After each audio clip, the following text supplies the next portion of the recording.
ఈరోజు బైబిల్ అధ్యయనం కొలొస్సీలకు వ్రాసిన పత్రిక 1వ అధ్యాయం మొత్తం 29 వచనాలు. ప్రార్థన. ప్రియమైన దేవా, నీ వాక్యాన్ని అధ్యయనం చేయడానికి మాకు సమయం ఇచ్చినందుకు ధన్యవాదాలు. మేము మీ వాక్యాన్ని విన్నప్పుడు మా మనస్సులను పునరుద్ధరించండి మరియు మాకు అవగాహనను ఇవ్వండి. యేసు నామములో ఆమెన్. కొలొస్సీలకు వ్రాసిన పత్రిక 1వ అధ్యాయం. కొలొస్సీలో ఉన్న పరిశుద్ధులకు, అనగా క్రీస్తునందు విశ్వాసులైన సహోదరులకు, దేవుని చిత్తము వలన క్రీస్తు యేసు అపోస్తలుడైన పౌలును సహోదరుడైన తిమోతియును శుభమని చెప్పి వ్రాయినది. మన తండ్రి అయిన దేవుని నుండి కృపయు సమాధానమును మీకు కలుగునుగాక. పరలోకమందు మీ కొరకు ఉంచబడిన నిరీక్షణను బట్టి క్రీస్తు యేసునందు మీకు కలిగియున్న విశ్వాసమును గూర్చియు పరిశుద్ధులందరి మీద మీకున్న ప్రేమను గూర్చియు మేము విని ఎల్లప్పుడూ మీ నిమిత్తము ప్రార్థన చేయుచు మన ప్రభువగు యేసుక్రీస్తు యొక్క తండ్రి అయిన దేవునికి కృతజ్ఞతాస్తుతులు చెల్లించుచున్నాము. మీ యొద్దకు వచ్చిన సువార్త సత్యమును గూర్చిన బోధ వలన ఆ నిరీక్షణను గూర్చి మీరు ఇంతకు ముందు వింటిరి.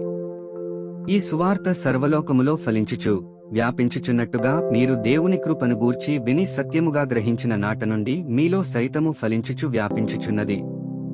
ఎపఫ్రాను, మా ప్రియుడైన తోడిదాసుని వలన మీరు ఈ సంగతులను నేర్చుకొంటిరి. అతడు మా విషయములో నమ్మకమైన క్రీస్తు పరిచారకుడు. అతడు ఆత్మయందలి మీ ప్రేమను మాకు తెలిపినవాడు. అందుచేత ఈ సంగతి వినిన నాట నుండి మేమును మీ నిమిత్తము ప్రార్థన చేయుట మానక, మీరు సంపూర్ణ జ్ఞానమును ఆత్మ సంబంధమైన వివేకముగా నిలవారును, ఆయన చిత్తమును పూర్ణముగా గ్రహించిన వారునై ప్రతి సత్కార్యములో సఫలులగుచు దేవుని విషయమైన జ్ఞానమందు అభివృద్ధి పొందుచు అన్ని విషయములలో ప్రభువును సంతోషపెట్టునట్లు ఆయనకు తగినట్టుగా నడుచుకునవలెననియు, ఆనందముతో కూడిన పూర్ణమైన ఓర్పును దీర్ఘశాంతమును కనుపరచునట్లు ఆయన మహిమశక్తిని బట్టి సంపూర్ణ బలముతో బలపరచబడవలెననియు, తేజోవాసులైన పరిశుద్ధుల స్వాస్థ్యములో పాలివారమగుటకు మనలను పాత్రులనుగా చేసిన తండ్రికి మీరు కృతజ్ఞతాస్తుతులు చెల్లింపవలెననియు దేవుని బతిమాలుచున్నాము. ఆయన మనలను అంధకార సంబంధమైన అధికారములో నుండి విడుదల చేసి తాను ప్రేమించిన తన కుమారుని యొక్క రాజ్యనివాసులనుగా చేసెను. ఆ కుమారుని యందు మనకు విమోచనము, అనగా పాపక్షమాపణ కలుగుచున్నది. ఆయన అదృశ్య దేవుని స్వరూపియే సర్వసృష్టికి ఆది సంభూతుడైయున్నాడు. ఏలైనగా ఆకాశమందున్నవియు భూమియందున్నవియు, దృశ్యమైనవిగాని అదృశ్యమైనవిగాని, అవి సింహాసనములైనను ప్రభుత్వములైనను ప్రధానులైనను అధికారములైనను సర్వమును ఆయన యందు సృజింపబడెను. సర్వమును ఆయన ద్వారాను ఆయనను బట్టియు సృజింపబడెను. ఆయన అన్నిటికంటే ముందుగా ఉన్నవాడు. ఆయనే సమస్తమునకు ఆధారభూతుడు. సంఘము అను శరీరమునకు ఆయనే శిరస్సు. ఆయనకు అన్నిటిలో ప్రాముఖ్యము కలుగు నిమిత్తము ఆయన ఆదియయుండి మృతులలో నుండి లేచుటలో ఆది సంభూతుడాయను. ఆయన యందు సర్వసంపూర్ణత నివసింపవలెననియు ఆయన శిలువ రక్తము చేత సంధి చేసి ఆయన ద్వారా సమస్తమును, అవి భూలోకమందున్నవైనను పరలోకమందున్నవైనను, వాటినన్నిటినీ ఆయన ద్వారా తనతో సమాధానపరుచుకునవలెననియు తండ్రి అభీష్టమాయెను. మరియు గతకాలమందు దేవునికి దూరస్థులను, మీ దుష్క్రియల వలన మీ మనస్సులో విరోద్భావము గలవారునై యుండిన మిమ్మును కూడా తన సన్నిధిని పరిశుద్ధులుగాను నిర్దోషులుగాను నిరపరాధులుగాను నిలువబెట్టుటకు ఆయన మాంసయుక్తమైన దేహమందు మరణము వలన ఇప్పుడు మిమ్మును సమాధానపరచెను. పునాది మీద కట్టబడిన వారై స్థిరముగా ఉండి, మీరు విన్నట్టియు ఆకాశము క్రింద ఉన్న సమస్త సృష్టికి ప్రకటింపబడినట్టియు ఈ సువార్త వలన కలుగు నిరీక్షణ నుండి తొలగిపోక విశ్వాసమందు నిలిచియుండిన ఎడల ఇది మీకు కలుగును.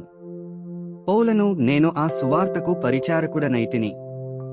ఇప్పుడు మీ కొరకు నేను అనుభవించుచున్న శ్రమలయందు సంతోషించుచు, సంఘము అను ఆయన శరీరము కొరకు క్రీస్తు పడిన పాట్లలో కొదువైన వాటియందు నా వంతు నా శరీరమందు సంపూర్ణము చేయుచున్నాను.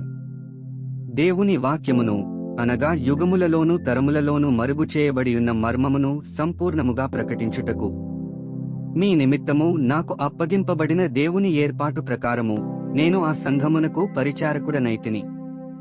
అన్యజనులలో ఈ మర్మము యొక్క మహిమేశ్వర్యము ఎట్టిదో అది, అనగా మీ యందున్న క్రీస్తు మహిమ నిరీక్షణయే యున్నాడను సంగతిని దేవుడు తన పరిశుద్ధులకు తెలియపరచగోరి ఇప్పుడు ఆ మర్మమును వారికి బయలుపరచెను.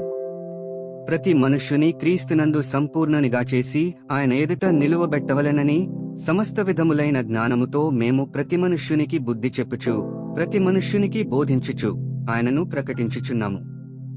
అందునిమిత్తము నాలో బలముగా కార్యసిద్ధి కలుగజేయు ఆయన క్రియాశక్తిని బట్టి నేను పోరాడుచు ప్రయాసపడుచున్నాను.